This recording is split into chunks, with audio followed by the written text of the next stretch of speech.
ये प्रचारक की साधना होती है, उसका साध्य भी होता है। हम जब भी कभी कदम उठाते हैं तो कुछ पाने की अपेक्षा करते हैं, लेकिन एक प्रेमी के हृदय का भाव क्या होता है?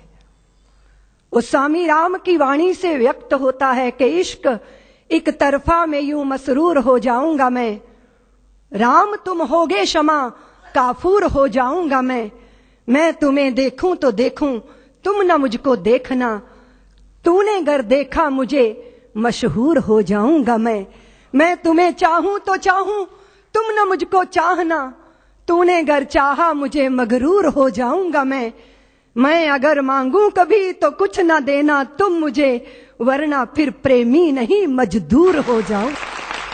जो बोझ ढोके मुआवजा चाहता है वो समर्पित नहीं होता, वो मजदूर होता है। जिसने यश चाहा, जिसने प्रतिष्ठा चाही, जिसने लोक मान्यता चाही, उसका समर्पण अधूरा होता है।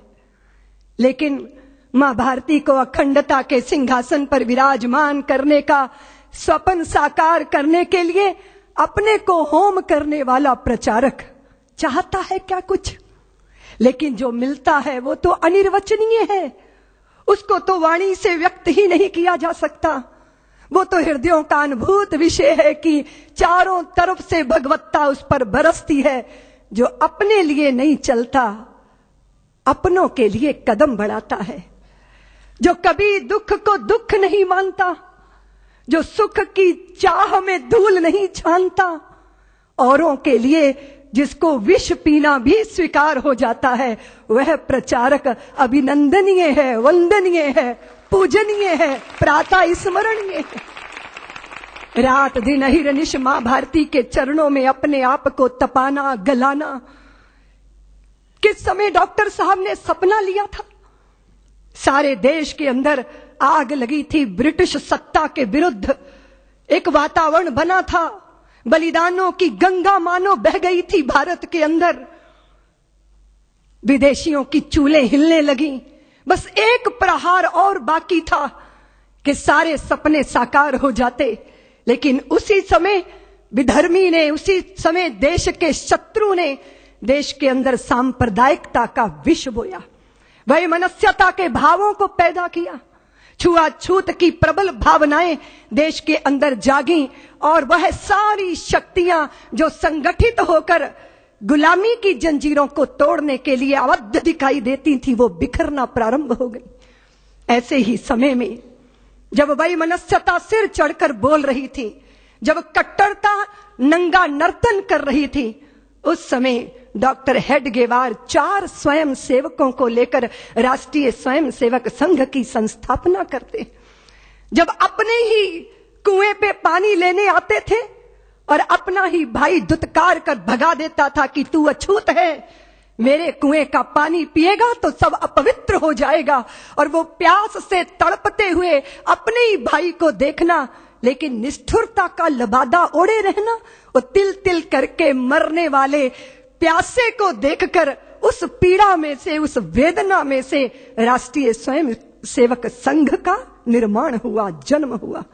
लोग कहते हैं प्रेरणा, प्रेरणा नहीं अपितु वेदना में से संघ का जन्म हुआ।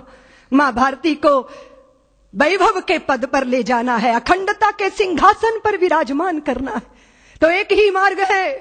और वो कौन सा मार्ग?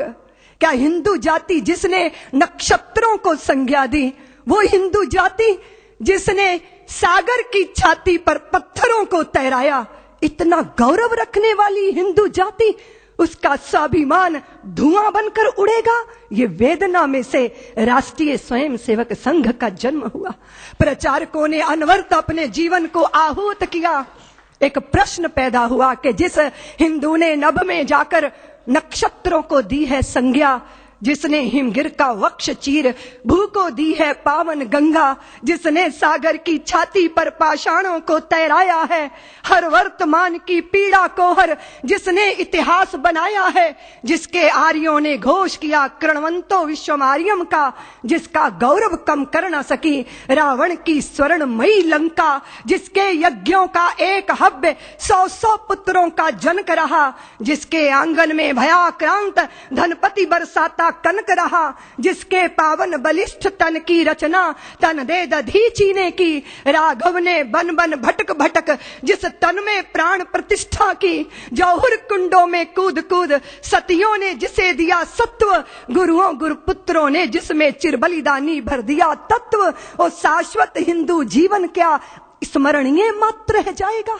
इसकी पावन गंगा का जल क्या नालों में बह जाएगा? इसके गंगाधर शिव शंकर क्या ले समाधि सो जाएंगे? इसके पुष्कर इसके प्रयाग क्या गर्त मात्र हो जाएंगे? यदि तुम ऐसा नहीं चाहते तो फिर तुमको जगना होगा, हिंदू राष्ट्र का बिगुल बजाकर दानव दल को दलना होगा। इस वेदना में से, इस पीड़ा में से, मां भारती के लुटते स्वाभिमान और बिखरती अस्मिता की वेदना में से राष्ट्रीय स्वयंसेवक संघ का प्रादुर्भाव हुआ। फिर एक एक दीपक जले, तिल तिल करके अपने आप को मां भारती के चरणों में आहूत करते रहे।